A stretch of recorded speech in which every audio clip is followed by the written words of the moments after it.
Champion bro చాలా బాగుందన్న. అంటే కొంచెం రెగ్యులర్ స్టోరీ, ప్రెడిక్టబుల్ స్టోరీలా అనిపించినా సరే, కొంచెం స్లోగా ఉన్నా సరే, బట్ స్క్రీన్ ప్లే వర్క్ చాలా బాగుంది. టేకింగ్ అయినా ఫస్ట్ హాఫ్ వరకు వచ్చే బీజిఎం, యాక్షన్ బ్లాక్స్ అనేది చాలా బాగా వర్కౌట్ అయ్యాయి. అసలు ఎక్స్పెక్ట్ చేయలేదు రోషన్కి ఎంత మంచి ప్రొడక్షన్ వాల్యూస్ పడతాయి, ఎంత మంచి యాక్షన్ సీన్స్ పడతాయి అనేది ఎక్స్పెక్ట్ చేయలేదు. ఒక టాప్ టైర్ హీరో ఎలా అయితే యాక్ట్ చేస్తాడో అలానే యాక్ట్ చేస్తాడు అనిపించింది. చాలా సీన్స్ వరకు చాలా బెటర్గా చేస్తాడు అనిపించింది. తండ్రి తగ్గ తనడైతే 100% అనిపించుకుంటాడు, దాని వరకు నోడు. కాకపోతే ఓన్లీ డ్రాబ్యాక్ ఏంటంటే కొంచెం ఆ ల్యాగ్, ప్రెడిక్టబిలిటీ కొంచెం తగ్గించి, ఇంకొంచెం రన్ టైం తగ్గించండి చాలా బాగా వర్క్ 2 hours 50 minutes అది చాలా పెద్ద లాంగ్ రన్ టైం. అసలు అది కొంచెం తగ్గించండి బాగుంటుంది అనిపించింది. బట్ ఓకే, చాలా రోజుల తర్వాత మంచి సినిమా చూసాం, ఒక మంచి దేశభక్తి సినిమా చూసాం అన్న ఫీల్ అయితే వచ్చింది. బట్ ఆయన మాత్రం చాలా కెరీర్లో చాలా పెద్ద హిట్ అవుతుంది. అంటే చాలా బాగా గుర్తుండిపోతుంది. హిట్ అవ్వకుండా కలెక్షన్ వైజ్గా రాకపోయినా సరే తను చెప్పుకోవడానికి చాలా బాగా ఇదవుతుంది. మంచి సినిమా తీసిన ఫీల్ అయితే ఉండిపోతుంది.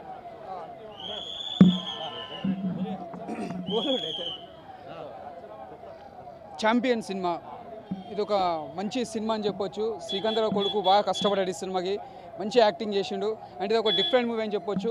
అంటే ఇంతకుముందుకి పెళ్లి సందర్భాలు